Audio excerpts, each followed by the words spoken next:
back to Make It Werq Gaming. Just wanted to give a quick update to you guys about the new update that just came out for Marvel's Avengers. I will be streaming in just a little bit actual gameplay, but Raul's going to use the computer to edit some videos that we've been making, so I'm going to stream just my PlayStation. Before that, I want to give you guys a quick rundown of the new update, because it's what a lot of us have been waiting for. I know it's what I've been waiting for specifically. No new DLC characters yet, but this update and what goes live with this update tomorrow is really going to kick off the new DLC characters. So I'm really excited for it. There's some exciting stuff in this update, not just with DLC, but with some fixes that they've made as well. So yeah, I'm going to go over it with you guys. I loaded up the game. This is the first thing that came up. You might not be able to read it on screen, but I'll tell you what it says.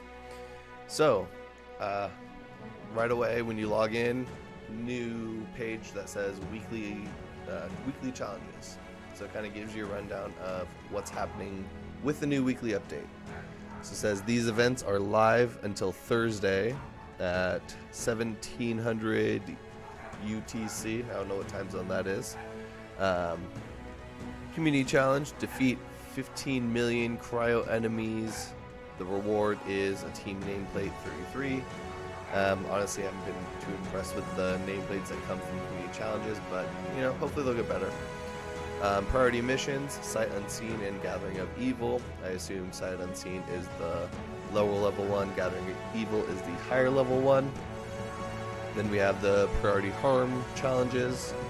First time completion reward is a Thor 2007 #1, which gives you a 0.5% max willpower. I believe both of those, the lower harm room challenge and the higher harm room challenge, both give you that same comic, but those comics do stack on each other, so yeah, that is a good thing. The next, it's about the Mega Hive. Dive into the depths of AIM's Mega Hive for exclusive gear. Check out the war table and either the Chimera or the Anthill for more information. I know there's been some bugs with the Mega Hive, some people complaining about the drop rates for exotics, but we will talk about that in just a moment when we get to the update notes, or the patch notes.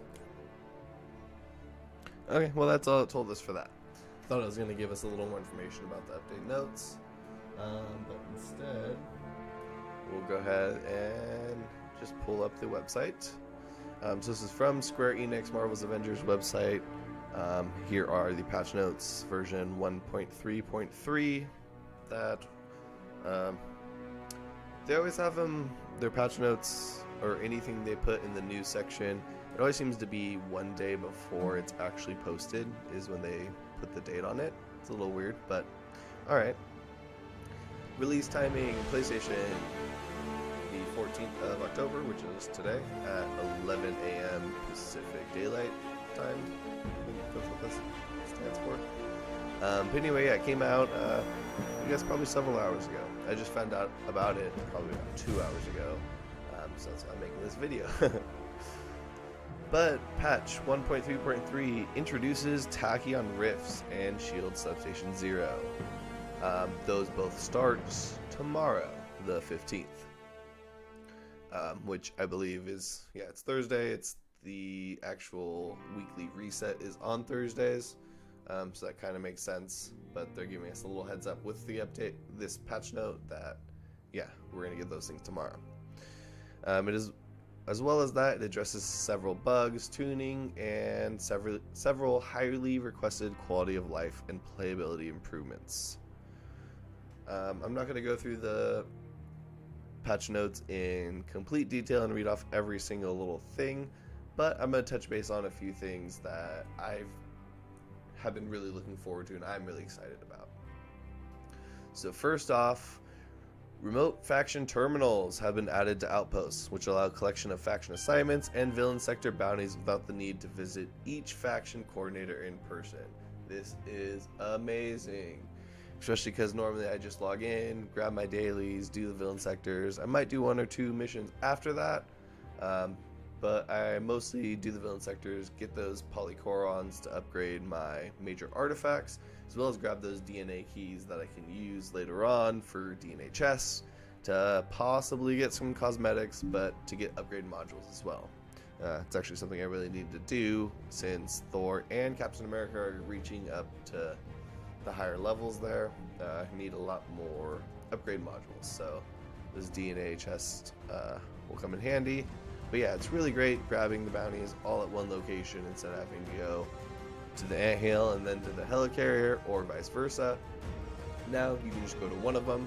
There's going to be a terminal somewhere, and I'm not sure where yet because I haven't logged in, but there'll be a terminal. You can access the bounties and the villain sector for the other faction.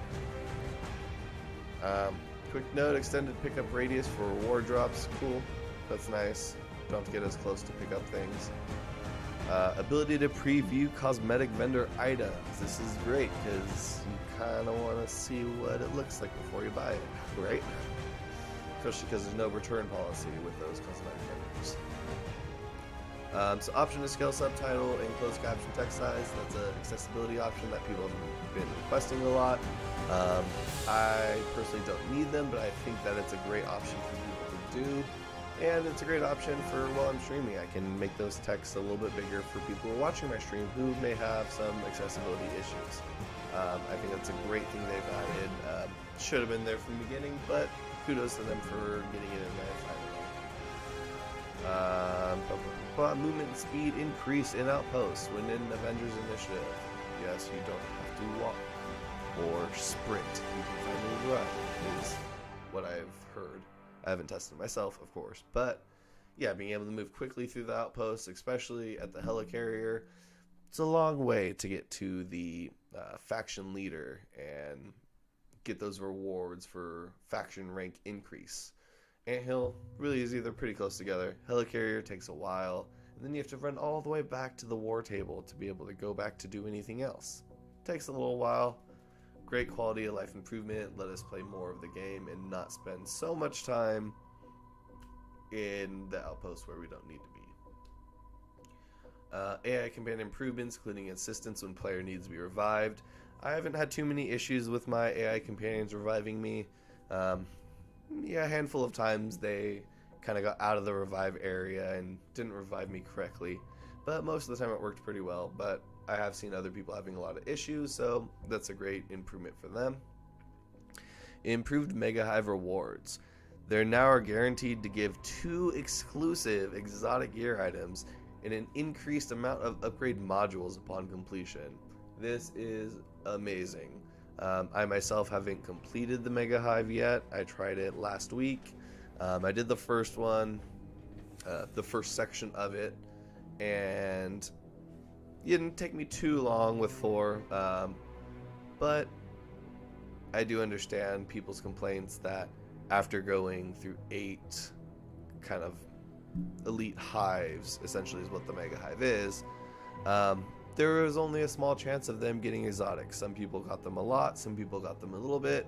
It was all up to RNG, and it's nice that they made this change. If you go through the Mega Hive, if you complete it, you will get 2 guaranteed exclusive exotic gear for, I don't know if it's the character that you finish it with or, you know, split between characters you played with through it. I'm not sure about that yet, but it's really nice that they've upped the drop rate for those exotics to be guaranteed for completing such a long mission chain.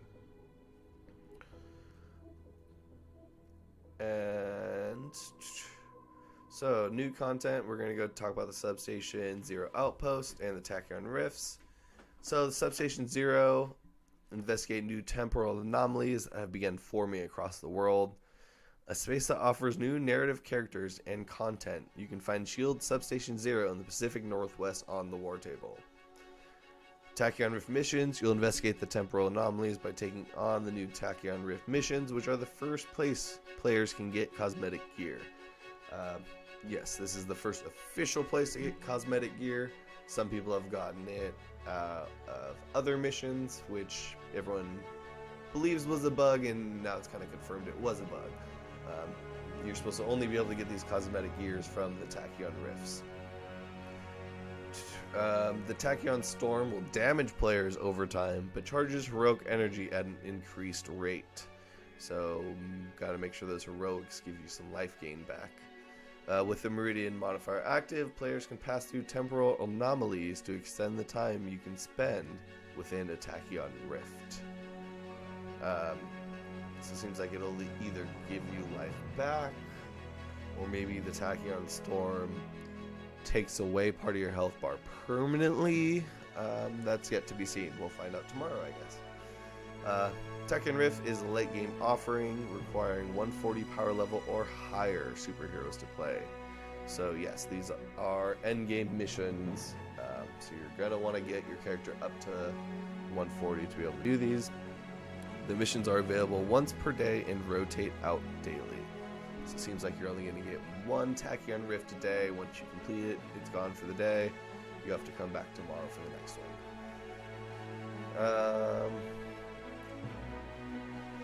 Reassemble campaign and Avengers Initiative notes. A lot of these are just kind of basic. Well, not basic. A lot of them are big fixes that people have been noticing happening to them.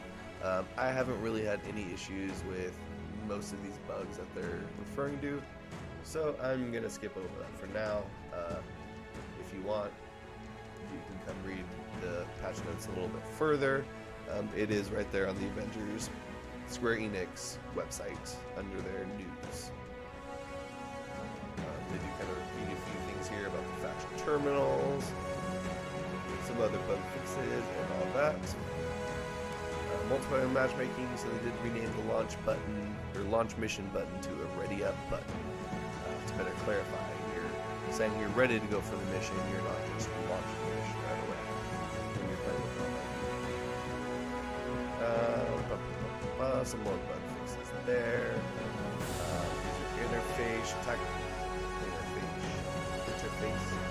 Tactical awareness now stays on longer. That's a good one. Sometimes push that button so much, and they made it last longer. That's a great improvement. Other things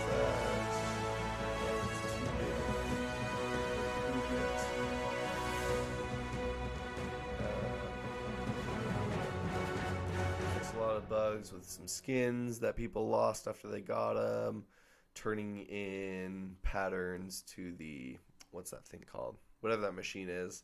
Sometimes not providing an outfit. That's been fixed as well. Fixed an issue where DNA keys were not deducted from inventory when opening a DNA strongbox while Hulkbuster.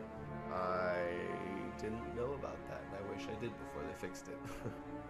But it also prevents players from losing DNA keys after dying. So, you know, it's give or take. They fixed a bug that helped players, and they fixed a bug that hindered players.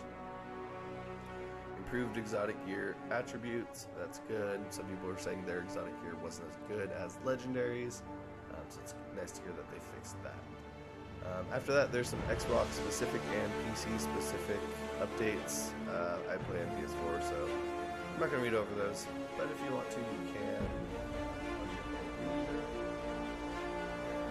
But yeah, that's about it. A lot of new updates. Really glad that Substation Zero is coming out tomorrow, as well as those Tachyon Rifts, which means Kate Bishop is not too far behind, which we already knew since it's halfway through the month already. But yeah, maybe we'll have to wait another week or two for her. But at least starting tomorrow, there is some new content available to those of us who have been waiting for the new content instead of just replaying the same missions over and over. But yeah, that's it for today. Thanks for watching. I will be streaming, like I said, on just my PlayStation, so I won't have my whole overlay and my fancy stuff that I've been doing for the last several streams, but I will just be streaming that gameplay if you want to check that out.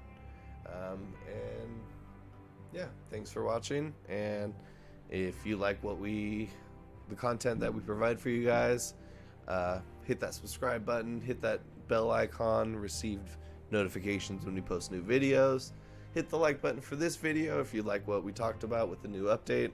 And if you want to, check out our other social media that's there on the screen, our Instagram, my Twitch, our Twitter, and our Patreon. Our Patreon's not fully set up yet, but it will be soon. But yeah, thanks for watching, and I hope you enjoy the rest of your day.